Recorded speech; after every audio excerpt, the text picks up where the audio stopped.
요즘 자동차의 내비게이션은 필수입니다. 이것은 GPS를 이용하여 교통 상황과 단속 카메라를 알려주는 장치입니다. 현대에서 빼놓을 수 없는 자동차 부품이 되었습니다. 여기서 GPS라고 하는 말은 군사용이었습니다. 미 국방성이 개발한 것인데 고도 2만 km 상공에 6개의 원 궤도를 만들고 각 궤도에 4개씩 도합 24개의 인공위성을 띄우게 됩니다. 이용자가 자기 위치에서 가장 적당한 위치의 위성 4개를 선택해서 그것들로부터 자기 위치에서 시각 신호를 수신하여 자기 위치를 정확하게 파악할 수 있게 하는 것이죠. 이런 것을 이용하여 내비게이션을 만들었고, 이것은 자기가 가고자 하는 목적지를 정해놓으면 그 목적지까지 최선의 항로를 안내해 준다는 겁니다. 차가 막히는 곳을 피해서 현재 가장 빠른 길로 갈 수 있는 그런 길을 안내해 줍니다. 여기서 음성 안내까지 부착되어 있어서 순간순간 안내를 받게 됩니다. 30m 전방에 우회전하세요. 50m 앞에서 단속 카메라가 있습니다. 속도를 줄이세요. 앞에 측정 카메라가 있습니다 라고 말하고 있죠. 많은 사람들은 속도 위반의 스티커를 피하기 위해서 이 내비게이션을 부착하기도 합니다. 이와 같이 우리 인생에도 이 내비게이션처럼 우리의 갈 길을 인도하시는 분이 계심을 여러분은 믿으시기 바랍니다. 하나님께서 저 하늘에서 우리의 앞길을 정확히 내려다보시면서 우리의 갈 길을 인도해 주신다는 겁니다. 그 안내를 받으며 인생을 사는 사람이 인생을 가장 잘 살 수 있게 되는 것이죠. 그 안내를 받으며 사는 것이 가장 지혜로운 사람인 것입니다. 잠언서 16장 9절이죠. 사람이 마음으로 자기의 길을 계획할지라도 그 걸음을 인도하는 자는 여호와이시니라 말씀합니다. 내비게이션처럼 하나님의 음성을 듣고 그 음성을 따라 살아간다면 실패한 인생은 아무도 없을 것입니다. 하지만 자기 고집과 경험대로 하나님의 인도하심을 무시하게 된다면 인생을 실패로 마감할 확률이 매우 높다는 것입니다. 하나님의 인도하심을 받는다라는 것은 하나님의 뜻을 아는 것만으로 부족하다고 유기성 목사님이 쓴 하나님의 인도하심을 구하라 라고 하는 책에서 이야기하고 있습니다. 다시 말해서 하나님의 인도하심을 구하는 것은 기도와 말씀과 순종이라는 것이죠. 다시 말해서 하나님의 뜻을 알고 순종해야 진정한 하나님의 인도하심을 받을 수 있다라는 것입니다. 또한 이 책의 내용 중에 이런 내용이 있습니다. 지금 우리의 문제는 코로나19 감염병도 경제적 위기도 아닙니다. 하나님께서는 이 어려움을 빨리 사라지고 다시 평안한 때가 오기만을 구하라 말씀하지 아니하십니다. 이 시기에 필요한 것은 어떻게 하면 하나님의 인도하심을 받을 수 있을까?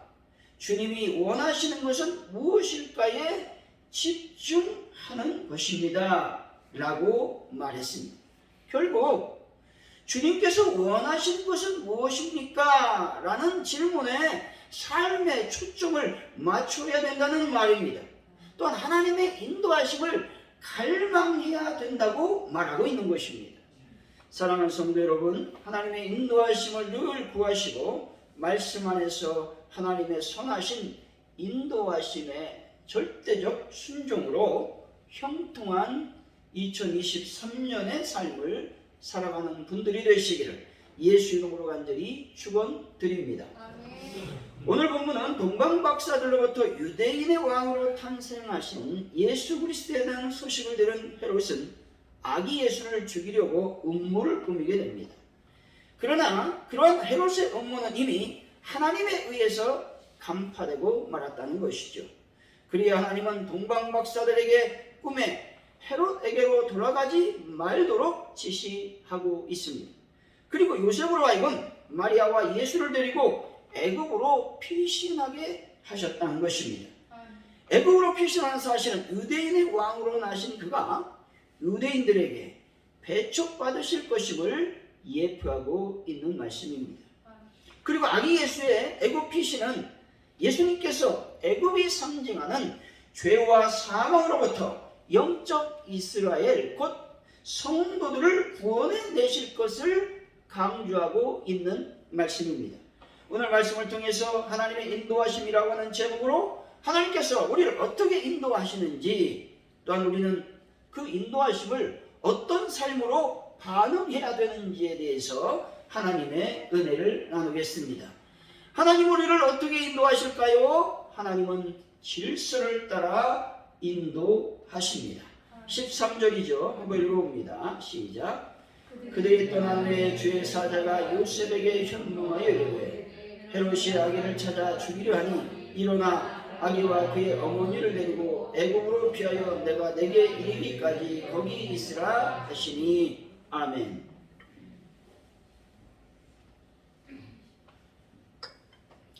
주의 사자가 요셉에게 현몽하게 됩니다. 현몽한 목적은 헤롯의 흉계를 피해 아기 예수와 마리아를 데리고 애굽으로 피신토록 하기 위함이었습니다. 이러한 천사의 인도는 이후 그들이 나사렛에 정착할 때까지 계속되었습니다. 19절 20절 한번 읽어볼까요? 시작. 헤롯이 죽은 후에 주의 사자가 애굽에서 요셉에게 현몽하여 이르되 일어나 아기와 그의 어머니를 데리고 이스라엘 땅으로 가라. 아기의 목숨을 찾던 자들이 죽었느니라 하시니. 아멘. 주의 사자는 요셉에게 두 번씩이나 현몽하여 갈 길을 알려주었습니다. 그런데 여기서 주의 사자가 계속해서 주의 모친 마리아가 아닌 요셉에게 지시하고 있음을 우리는 주목할 필요가 있습니다. 이것은 하나님께서 마리아를 메시아의 모친으로, 요셉을 마리아의 남편으로 택하셨습니다. 다시 말해서 하나님께서 요셉을 마리아의 남편으로, 그리고 아기의 법적 아버지로서 이들을 보호할 가장으로 부르셨음을 의미하고 있는 겁니다. 그리하여 하나님께서 아기 예수님의 장명, 또 이들을 보호할 의무를 요셉에게 맡김으로써 그 모든 일들이 요셉의 주도로 이루어졌음을 말씀하고 있는 겁니다. 요셉은 예수의 탄생에 직접 관여한 적이 없습니다. 그런데 문제는 아기 예수를 비롯한 가정의 모든 주도권을 마리아에게 맡기신 것이 아니라 가장인 요셉에게 맡기고 있다는 사실입니다. 고린도전서 14장 33절입니다. 하나님은 무질서의 하나님이 아니시오 오직 화평의 하나님이시니라. 모든 성도가 교회에서 함과 같이 말씀합니다. 하나님은 질서의 하나님이십니다. 하나님께서 천지를 창조하시기 전에는 땅이 어떻게 됐으면 혼돈했습니다. 공허했습니다. 흑암이 깊음에 있었습니다. 이때 하나님께서 카오스의 혼돈의 상태를 질서 있게 창조하셨습니다. 창조 세계의 위기는 무질서에 있는 겁니다. 기후 위기가 왜 만들어졌습니까? 역시 무질서한 인간의 탐욕이 만들어낸 결과라는 것입니다. 하나님께서 만드신 해와 달과 별들이 무질서하게 제멋대로 운행된다면 이 지구는 삽시간에 파괴되고 해와 달과 별들은 서로 충동하여 우주는 대혼란에 빠져서 사라지게 될 것입니다. 오합지졸이라는 말이 있죠. 오합지졸이라고 하는 말은 까마귀가 모인 것처럼 질서 없이 모인 군중을 의미합니다. 까마귀 무리를 보면 알겠지만 굉장히 중구난방으로 모여 있습니다. 그리고 어중이 그렇게 모여 있는 것을 보게 됩니다. 여러분, 바닷가에 갈매기나 무리를 지어 날아가는 새떼를 보면 아주 질서청연하게 규칙적으로 비행하고 있는 것을 보게 됩니다. 그런데 까마귀는 자기가 하고 싶은 대로 하는 거예요. 앉고 싶은 대로 앉고 먹고 싶은 대로 먹는 그런 활동을 비유적으로 말하는 것이 오합지졸이라고 하는 겁니다. 그런데 하나님은요, 우리를 어떻게 인도하시느냐? 오합지졸처럼 우리를 인도하시는 분이 아니라 하나님의 질서를 따라서 우리를 인도하신다고 말씀하고 있는 것입니다. 고린도전서 14장 40절입니다. 모든 것을 품위 있게 하고 질서 있게 하라 말씀합니다. 아멘. 고린도 교회는요, 은사가 많았어요. 또 영적인 능력이 풍부한 교회였습니다. 근데 혼란스러운 겁니다. 아니, 영적인 능력도 많고 또 은사가 많은데 왜 혼란스러워해야 됩니까? 분쟁이 일어나는 겁니다. 다툼이 일어나는 것입니다. 왜냐하면 질서 있게 그것들을 사용하지 않고 자신들만의 기호와 욕망에 따라서 움직였기 때문에 그렇다라는 것입니다. 이 질서가 깨어지면 여러분 평화가 깨어지게 되어 있습니다. 아멘. 가정에서는 남편의 권위가 살아있어야 되고, 교회에서는 목회자의 권위가 살아있어야 되며, 사회에서는 상사의 권위가 살아있어야 되는 것입니다. 그렇지 않으면 가정과 교회, 사회는 혼돈의 세계로 빠져들게 되어 있다는 것입니다. 사무엘상 13장 8절 9절이죠. 사울은 사무엘이 정한 기한대로 이레 동안을 기다렸으나 사무엘이 길갈로 오지 아니하매 백성이 사울에게 흩어지는지라. 사울이 이르되 번제와 화목제를 이리로 가져오라 하여 번제를 드렸더니, 사울이 블레셋과의 전투에서 번제를 드려야 되는 겁니다. 번제를 드리고 제사를 드리고 하나님 앞에 이제 감사기도 하고 기도한 다음에 이제 전쟁을 준비해야 되는데, 사무엘이 온다고 한 그때를 이제 사울도 기다렸습니다. 그러나 이래 동안 기다려도 오지 않습니다. 다급해지는 겁니다. 여러분, 이때가 가장 중요한 것이죠. 하나님의 약속의 말씀이 임했을 때에 여러분, 그때까지 일이 진행되지 않을 때 우리가 당황스럽습니다. 그러나 그때도 기다려야 되는 것이죠. 왜냐하면 그때 기다려야 하나님의 은혜가 임하게 되는 것입니다. 그리고 백성이 흩어지는 겁니다. 사람들이 두려워 떠는 겁니다. 그랬을 때에 사울이 안 되겠다, 빨리 제물을 가져와라, 내가 번제를 드려야 되겠다 라고 말하고 번제를 드리게 됩니다. 근데 어찌된 일인지 번제가 끝나자마자 사무엘이 오게 됩니다. 이에 사무엘은 사울에 대한 책망을 하게 됩니다. 결국 사울은 이때부터 틀어지게 되는 거예요. 그 인생이 이때부터 완벽하게 틀어지는 그런 것을 보게 됩니다. 이때 하나님께서 사울에게 사무엘을 통해서 그렇게 말씀하시죠. 네 때가 왕권의 마지막이다, 이렇게 말씀했다는 것입니다. 다윗은 그렇지 않으시죠. 너희의 후손들이 다 왕의 자리를 차지할 것이다, 이렇게 말씀했는데, 사울은 이때부터 한 번제를 드리는 게 뭐 대단한 일이라고 이렇게까지 하셨느냐 하는 것입니다. 왜냐하면 사울은 질서의 하나님을 무시했기 때문에 그렇습니다. 하나님의 명령을 어긴 범법자가 이때부터 여러분 시작이 되었다라고 하는 것입니다. 사무엘을 무시한 것이 아니라 하나님께서 세운 선지자를 무시한 것이 되었다라는 말입니다. 하나님은 질서를 중요하게 생각하시고 질서를 따라서 가정도, 또 교회도, 또 우주도, 사회도 운행하고 계심을 여러분이 믿으시기 바랍니다. 사랑하는 성도 여러분, 하나님의 질서가 무엇인지 잘 판단하셔서 하나님의 인도하심을 받는 귀한 분들이 되시기를 예수 이름으로 간절히 축원드립니다. 그렇다면 하나님의 인도하심을 받을 때 성도는 어떤 삶을 살아야 되겠습니까? 즉각 순종하는 삶을 살아야 되는 것입니다. 14절이죠. 한번 읽어봅니다. 시작. 요셉이 일어나서 밤에 아기와 그의 어머니를 데리고 애굽으로 떠나가. 아멘.